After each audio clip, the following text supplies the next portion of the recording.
ग्वालियर का किला ये सिर्फ पत्थर और चूने से बनी कोई आम इमारत नहीं है। नहीं, ये तो एक ऐसा रहस्य है जिसकी परतें आज तक खुल रही हैं। ये कहानी है एक ऐसे खजाने की जिसे एक राजा ने दुनिया की नजरों से ऐसा छुपाया कि उसकी चाबी भी अपने साथ ही ले गया। जरा सोचिए, क्या हो अगर एक राजा की मौत हो जाए और उसके साथ ही एक ऐसे खजाने की चाबी भी हमेशा हमेशा के लिए खो जाए जिसकी कोई कल्पना भी नहीं कर सकता। क्या वो खजाना फिर कभी मिल पाएगा? देखिए, ये कोई फिल्मी कहानी नहीं है, ये बिल्कुल सच्ची घटना है। ये हकीकत है ग्वालियर किले और सिंधिया राजवंश के उस खोए हुए खजाने की जिसका राज आज भी किले के दीवारों में कहीं दफन है। तो चलिए शुरू से शुरू करते हैं और इस रहस्य की जड़ तक पहुंचते हैं। तो बात शुरू होती है महाराजा जयाजी राव सिंधिया से, जो 1843 में गद्दी पर बैठे। अब उन्हें एक डर हमेशा सताता था। डर था अपनी बेहिसाब दौलत को लेकर कि कहीं ये विद्रोहियों या अंग्रेजों के हाथ न लग जाए, खासतौर पर 1857 के विद्रोह के माहौल में। तो उन्होंने क्या किया? उन्होंने अपनी सारी संपत्ति, सारा खजाना किले के नीचे बने गुप्त तहखानों में छुपा दिया। इन तहखानों का एक खास नाम था, गंगाजली। और ये काम इतनी सफाई और इतने राजदारी से किया गया था कि जब विद्रोहियों ने किले पर कब्जा किया तो वो भी इस खजाने को ढूंढ ही नहीं पाए। और खजाना छिपाने के लिए ये किला एकदम परफेक्ट था। क्यों? क्योंकि किले की बनावट ही अपने आप में एक पहेली थी।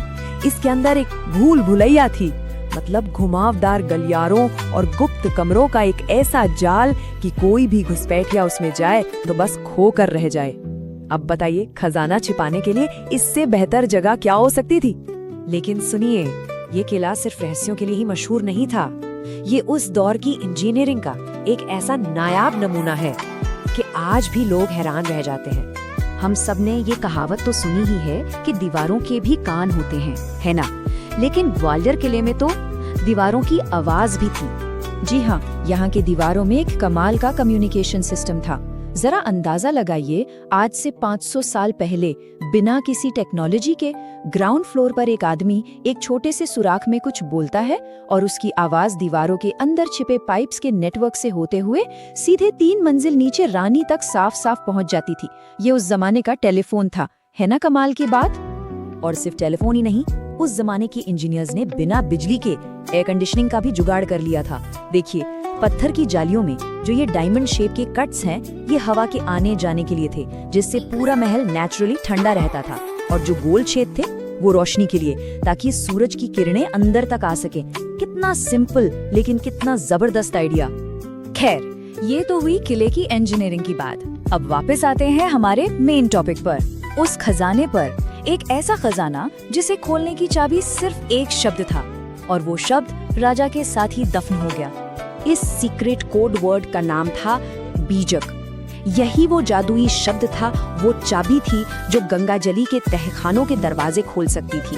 और इसका राज सिर्फ और सिर्फ महाराजा को पता था, किसी और को नहीं। और महाराजा इस खजाने को लेकर कितने परेशान थे, इसका अंदाजा जेम्स फोर्ब्स मिशेल की इस बात से लगाया जा सकता है।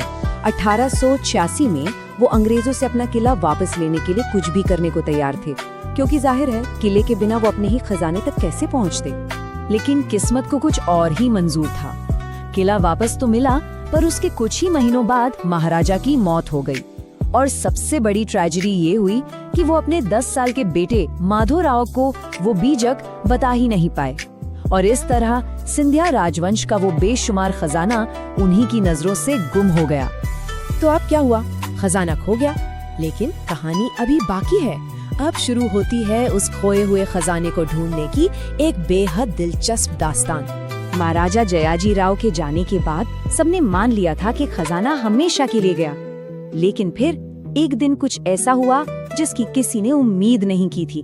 छोटे माधोराव किले में यूं ही घूम रहे थे और खेलते खेलते गलती से एक खम्बे से टिक गए और वो खम्बा हिल गया।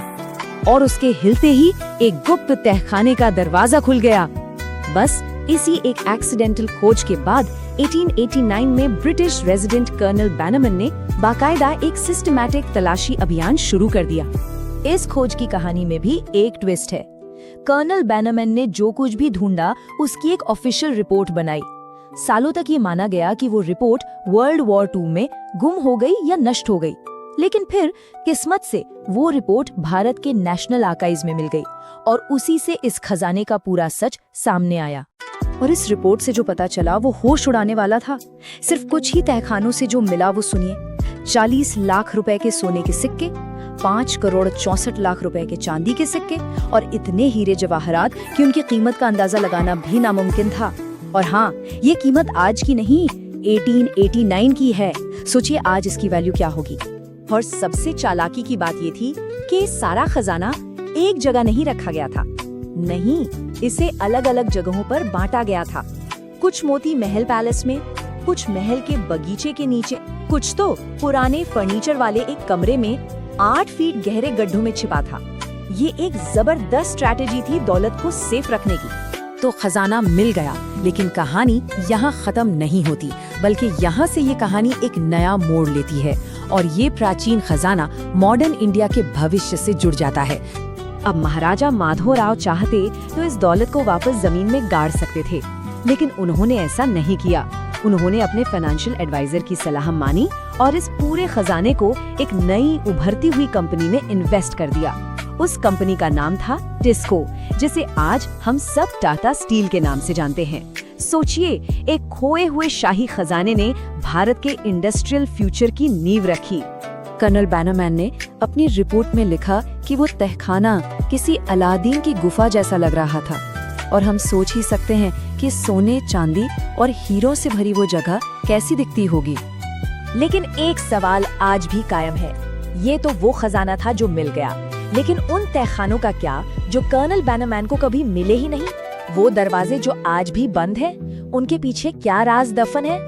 और उन सब का जवाब एक ही शब्द में छिपा है, बीजक। वो सीक्रेट कोड जो सिंधिया के पूरे खजाने का रास्ता खोल सकता है। वो कोड इतिहास में खो चुका है या शायद बस सही वक्त का इंतजार कर रहा है।